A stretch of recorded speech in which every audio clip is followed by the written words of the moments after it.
성령의 역사 마스터 클래스 90번장 칼뱅- 제네바의 성자이자 성결의 체계화자. 사랑하는 성도 여러분, 그리고 성령의 뜨거운 역사를 사모하는 동역자 여러분, 반갑습니다. 우리는 그동안 루터와 멜라니톤, 그리고 치핑글리를 통해 종교개혁의 위대한 서막을 살펴보았습니다. 오늘은 그 모든 개혁의 물길을 하나로 모아 거대한 신학의 강물을 이루게 했던 인물, 그리고 우리 감리교의 영성 형성에도 깊은 뿌리가 된 자, 칼뱅과 그의 불후의 명저 기독교 강요에 대해 나누고자 합니다. 흔히 칼뱅이라고 하면 차갑고 엄격한 예정론자만을 떠올리기 쉽지만 사실 그는 누구보다 성령의 뜨거운 임재를 갈망했던 성령의 신학자였습니다. 오늘 우리는 제네바를 성령의 도성으로 바꾸어 놓았던 칼뱅의 삶을 통해 우리 감리교가 소중히 여기는 그리스도인의 성결이 어떻게 체계적으로 완성되었는지 그 웅장한 역사를 만나보겠습니다. 장 칼뱅의 생애는 하나님께서 종교개혁의 완성을 위해 정교하게 다듬으신 한 자루의 날카로운 검과 같았습니다. 1509년 프랑스 누아용에서 태어난 그는 처음부터 신학을 공부한 것이 아니라 법학을 전공한 냉철한 법학도였습니다. 성령님은 칼뱅의 이 논리적이고 치밀한 법학적 사고를 장차 복음의 진리를 변증하는 도구로 사용하기 위해 미리 예비하셨습니다. 그는 파리 대학과 오를레앙 대학에서 공부하며 당대 최고의 인문주의 교육을 섭렵했습니다. 그러던 어느 날 성령님은 칼뱅의 완고한 마음을 갑작스럽게 굴복시키셨습니다. 그는 이를 갑작스러운 회심이라고 불렀습니다. 웨슬리 목사님이 올더스 게이트에서 가슴이 뜨거워지는 경험을 하셨듯이 칼뱅 역시 성령의 강력한 조명 아래 하나님의 압도적인 주권 앞에 완전히 거꾸러지는 경험을 하게 된 것입니다. 이 회심은 단순히 지적인 동의가 아니라 자신의 전 존재를 하나님께 번제로 드리는 성결의 시작이었습니다. 회심 이후 칼뱅은 복음 전파의 길로 들어섰지만 프랑스의 박해는 가혹했습니다.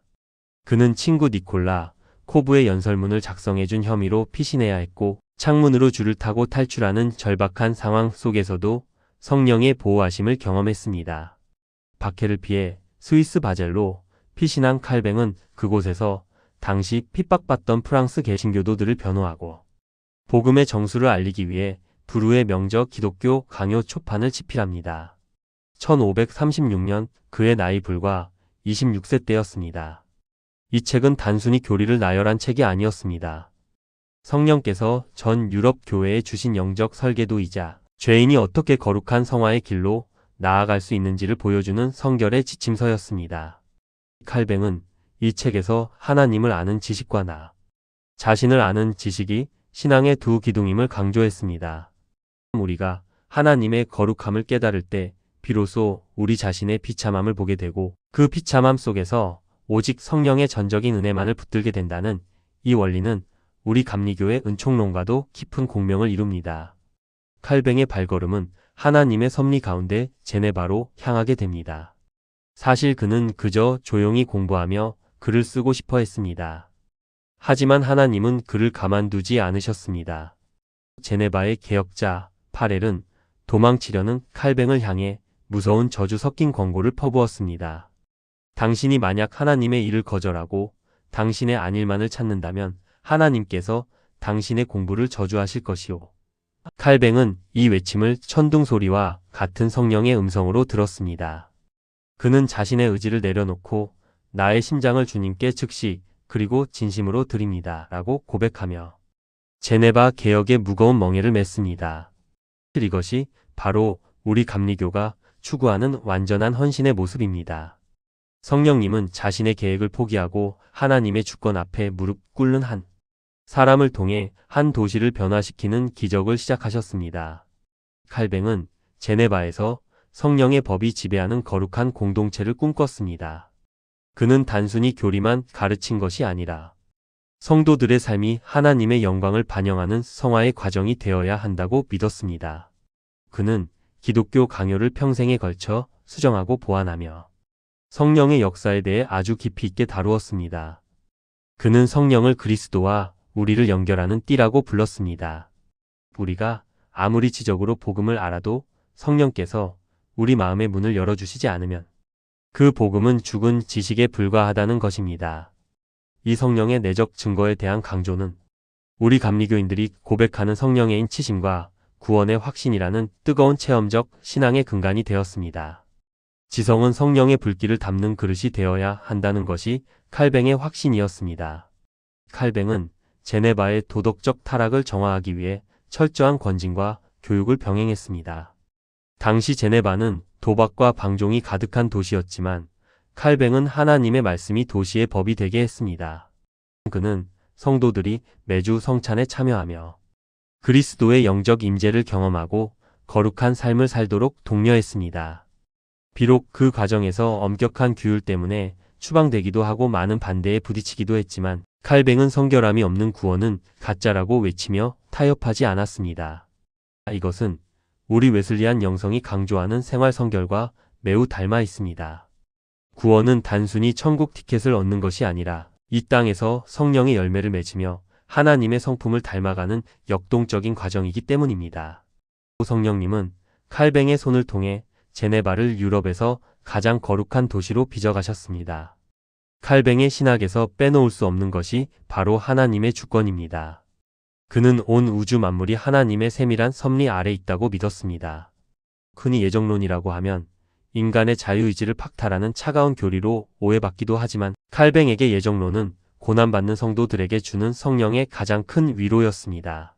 나의 구원이 나의 변덕스러운 의지에 달린 것이 아니라 변치 않는 하나님의 사랑에 근거하고 있다는 사실은 박해받던 당시 개신교도들에게 죽음을 이길 용기를 주었습니다.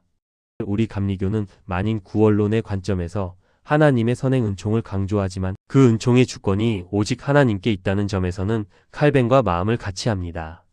성령님은 칼뱅을 통해 구원의 시작과 끝이 오직 하나님의 영광에 있음을 선포하게 하셨습니다. 칼뱅은 또한 깊은 기도의 사람이었습니다. 그는 기독교 강요에서 기도를 신앙의 주된 연습이라고 불렀습니다. 하나님은 모든 것을 주관하시지만 성령님은 성도의 기도를 통해 그분의 뜻을 이 땅에 이루어 가신다는 것입니다. 칼뱅은 매일 새벽마다 무릎을 꿇고 제네바의 영혼들을 위해 눈물로 간구했습니다. 그의 날카로운 신학은 차가운 머리가 아니라 기도로 뜨거워진 가슴에서 나온 결과물이었습니다. 우리 감리교 목사님들이 매일 새벽 기도의 제단을 쌓으며 성령의 능력을 구하듯이 칼뱅 역시 기도가 없이는 단 한 걸음도 개혁의 길을 갈 수 없음을 잘 알고 있었습니다. 성령님은 기도로 준비된 칼뱅의 펜 끝에 영감을 부어주셔서 수백 년이 지나도 변치 않는 진리의 정수를 기록하게 하셨습니다. 칼뱅의 사상은 제네바 아카데미를 통해 전 유럽으로 퍼져나갔습니다. 그곳에서 훈련받은 수많은 제자가 각국으로 흩어져 성령의 불꽃이 되었습니다. 그들은 칼뱅에게 배운 대로 하나님의 영광을 위하여라는 구호를 가슴에 새기고 순교의 현장으로 달려갔습니다. 이 교육의 열정은 훗날 감리교 부흥운동의 교육적 전통으로도 이어졌습니다. 복음은 뜨거운 가슴으로 체험되어야 하지만 동시에 바른 지식으로 전수되어야 한다는 원리입니다. 칼뱅은 학문을 성령의 도구로 승화시킨 위대한 스승이었습니다. 그의 가르침은 오늘날 우리 한국 교회가 말씀 위에 견고히 서는데 결정적인 밑거름이 되었습니다. 칼뱅의 생애 후반은 육체의 질병과 싸우는 처절한 순교적 삶이었습니다. 그는 두통, 천식, 소화불량, 결핵 등 수많은 질병을 몸에 달고 살았지만 마지막 순간까지 하나님의 말씀을 강론하고 글을 쓰는 일을 멈추지 않았습니다. 그는 자신의 묘비를 세우지 말라고 유언했습니다. 오직 하나님의 이름만 드러나길 원했기 때문입니다. 제네바에 어느 이름 없는 공동묘지에 묻힌 그의 비석 없는 무덤은 나는 쇠하여야 하겠고 주님은 흥하여야 하리라는 성결의 절정을 보여줍니다. 자신의 이름을 지우고 오직 성령의 역사만을 드러내고자 했던 칼뱅의 겸손은 오늘날 유명세와 권력을 쫓는 우리에게 준엄한 경종을 울립니다. 장 칼뱅과 그의 기독교 강요는 오늘 우리에게 묻습니다. 당신의 삶은 진정 하나님의 주권을 인정하고 있습니까?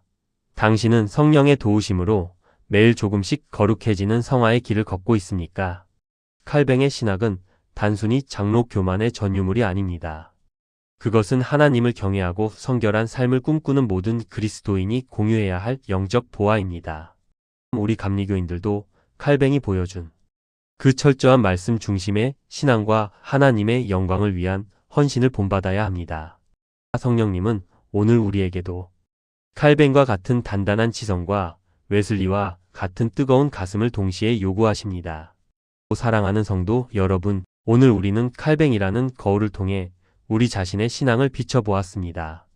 신앙은 관념이 아니라 삶입니다.